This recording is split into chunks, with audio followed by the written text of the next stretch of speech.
Ladies and gentlemen, boys and girls, it's Diego here with another K1 Visa Green Card video just for you. On January 30th, 2023, now USCIS announced new designs for their tamper-resistant Form I-551, which is your green card or permanent residency card. USCIS began issuing the redesigned cards, like I said, on January 30th, 2023. Now, some permanent resident cards and EADs issued after January 30th, 2023 may still display the previous design format, but don't worry about that. Now, the introduction of these new card designs does not mean that previously issued cards are invalid. Cards remain valid until their expiration date, unless otherwise noted, such as through an automatic extension of the validity period of the permanent residency card or work permit as indicated on a Form I-797, an NOA letter, a notice of action, or in the Federal Registry Notice. Now, some older permanent resident cards do not have an expiration date. These older permanent residency cards without an expiration date remain valid. So relax if you have a green card that doesn't expire. Okay? Now, the USCIS green cards went digital for the travel tracking starting on September 9th, 2025. Today is September 13th, 2025. This is a new system that will track every green card holder's movements, impacting their travel history and residency requirements. So, the United States government activated its nationwide digital entry and exit system. This new system will be used to determine if you keep your permanent residency in the United States, etc. Customs and Border Protection will log every single trip you make into a digital database, so thus you won't have to rely on past visa stamps or plane tickets, etc. to verify your past travel overseas. This applies to every single green card holder in the United States, living in the United States. And it also applies to folks renewing their 10-year green cards. Thus, any long absences or multiple trips outside the United States will be automatically updated with USCIS, possibly affecting future U.S. citizenship applications and green card benefits and renewals. Pay attention, class. This is very important. So, now when you leave the United States and re-enter the United States, this digital code is embedded in your green card. It's going to track the date you left and the date you return. And it will allow the Border Patrol and the customs officers to determine whether you are using your green card as a tourist visa and not a permanent residency card with pinpoint accuracy in this digital database they're going to be using.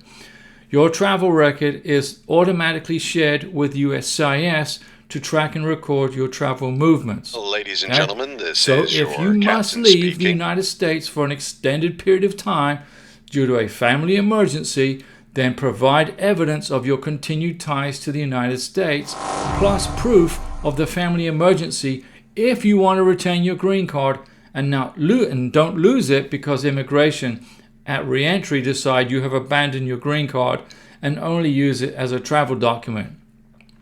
Okay? This information of your international travel history will be used at your U.S. citizenship hearing if you decide to become a U.S. citizen. It will be used to either approve, deny, or reset the time clock as to when you can apply for U.S. citizenship again. But the good news is this: if you maintain your life in the United States with very few trips, like just a vacation to visit family overseas, you will not have to prove your travel history at the U.S. citizenship interview because USCIS will have it right in front of them at your interview. And this will thus speed up your approval without asking for RFEs, etc., while they look for plane tickets and boarding passes as you try to prove your past travel history. You see how important this is, ladies and gentlemen. So, this digital process of tracking your movements will help USCIS determine if you are a continuous resident in the United States and you're not gaming the system for barely maintaining the required number of days to live in the USA to maintain your green card. You see how this is working? Now, you will also have to it's mandatory. You're going to have a mandatory digital check-in with USCIS if you leave the country, the United States, especially for an extended period of time. Are you legal to be in this country? Sí, senor. Okay, I have my green card. So let's say you leave the country for 3, 4, 5, 6 months. You're going to be required to check in with USCIS via a digital check-in.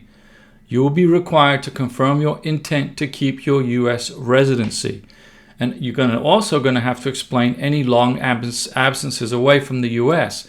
And you're going to also need to update your contact details like a new cell phone number, etc., or your current cell phone number and home address. This is mandatory. You cannot skip this process. If you fail to comply, you're going to put your green card at risk of revocation. Now, in my opinion, you must now review all your past travel history, especially over the past 5 years, especially if you've left the country for longer than 6 months in duration. Find all your boarding passes, proof of travel, etc., and be ready to explain it to USCIS when you go to renew your 10-year green card and if you go to a U.S. citizenship interview.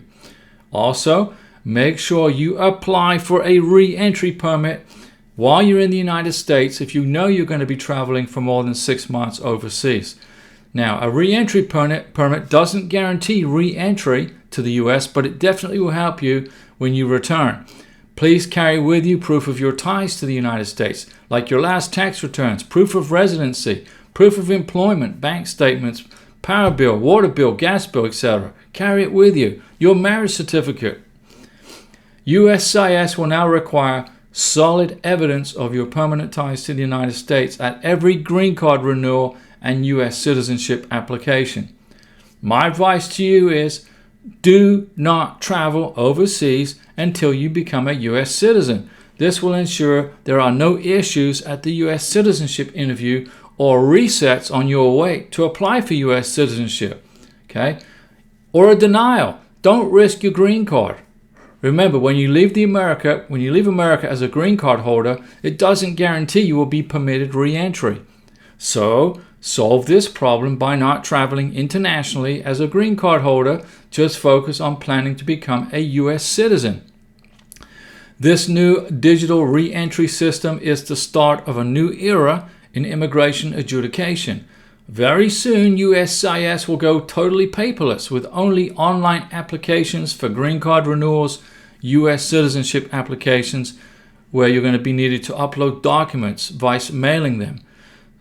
You heard it here first, ladies and gentlemen, so start planning ahead. Do not ignore what I tell you. It could cost you your permanent residency in the United States. Don't forget my live stream Mondays, Wednesdays, and Saturdays at 6 p.m. Central Time. See you then, and sign up as a member of this channel if you want my email and cell number. I've got 12 years experience processing green cards and K1 visas. I'm not an immigration attorney. I don't give you legal advice, and I don't work for USCIS. Well, maybe I should, right? Maybe they should hire me. I know this process inside and out. I can write the book on how to process a 2-year, 10-year green card application and a K1 visa application. My beautiful wife, Karina, is from Venezuela, and in March of 2026, she's going to be applying for her 10-year green card. Pay attention to these videos, and see you at the next live stream. Hasta la vista, baby. Hasta la vista, baby.